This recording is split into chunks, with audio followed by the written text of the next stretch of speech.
Have you ever got to the end of a day or a week and felt completely drained? You feel like you're absolutely running on empty and have nothing left to give? Then stay tuned as we're going to talk about looking after your own well-being and offer some practical advice to help keep your energy and spirits up.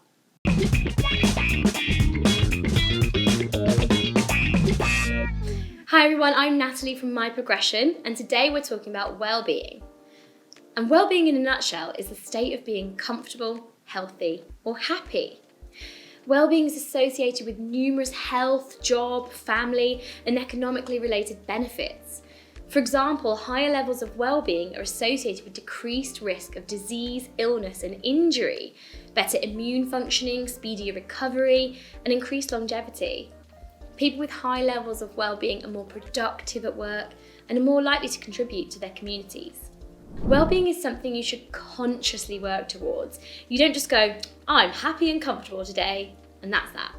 Although I definitely feel that way sitting on the sofa watching a film and eating a pizza. But unfortunately, that feeling doesn't last. I start feeling guilty about the amount of grease, fat, and calories I've just ingested, and I'm actually likely to feel worse. Not to suggest that relaxing with nice food isn't part of well-being. It is. It's just much bigger than that. Well-being encompasses the environmental factors that affect us and the experiences we have throughout our lives.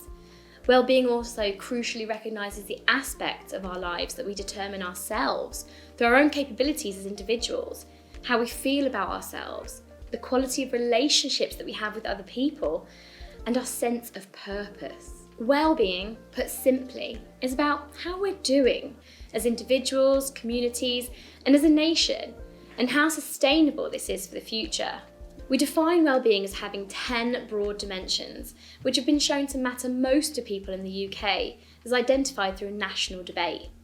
The dimensions are the natural environment.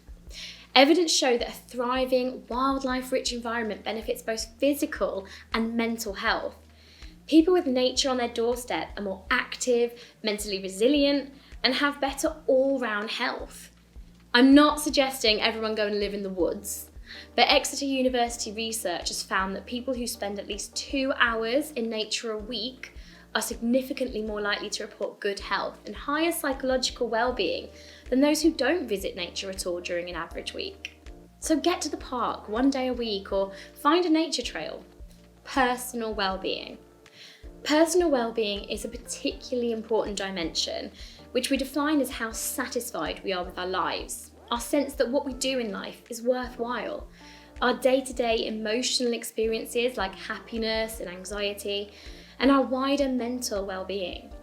As an educational professional, you should feel like what you do is worthwhile. You're shaping the minds of the next generation.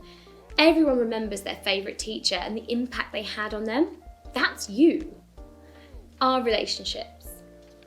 Researchers in positive psychology argue that well-being and relationships work together to create a kind of upward spiral.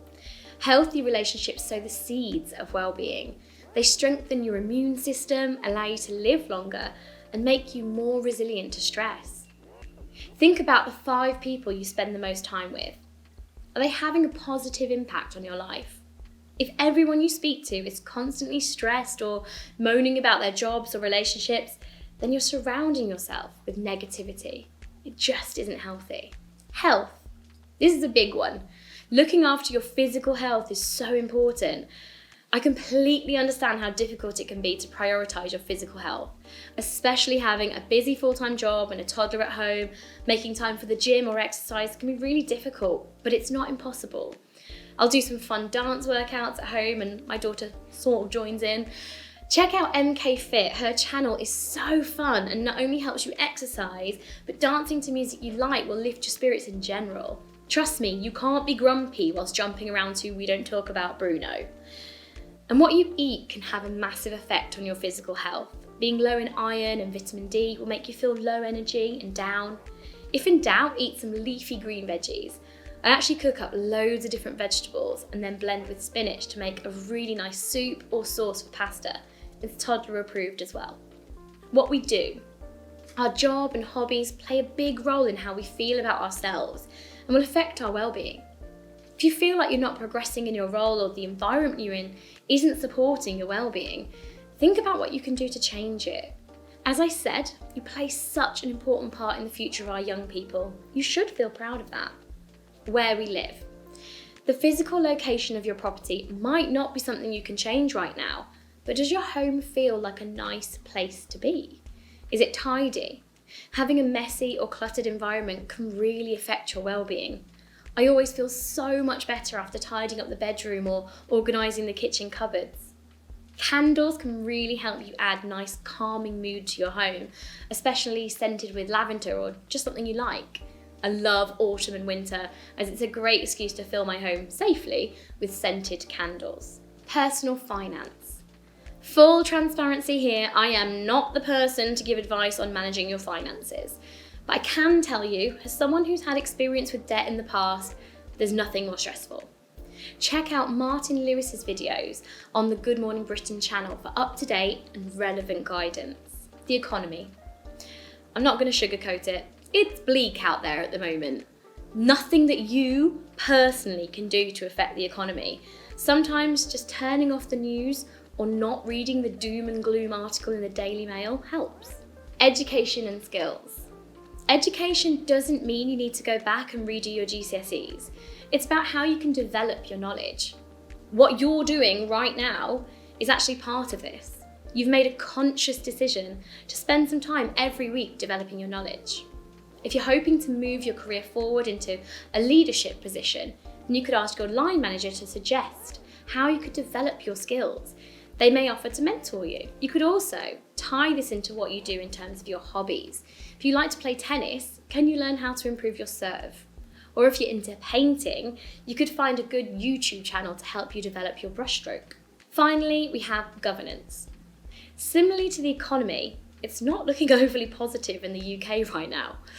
In July, 65.8% of people agreed or strongly agreed that they don't have any say in what the government does in Great Britain. I will say though, one way to have an impact is to simply vote. Voting is so important and it will help you feel like you do have a voice. This video has been a short introduction to wellbeing. Tune in next week to hear more about how you, as educational professionals, can take control of your wellbeing and why it's particularly important to look after yourself in this industry. I've been Natalie from My Progression, and if you've enjoyed this video on wellbeing, then like and subscribe to keep hearing more from My Progression. And let's keep your career in motion.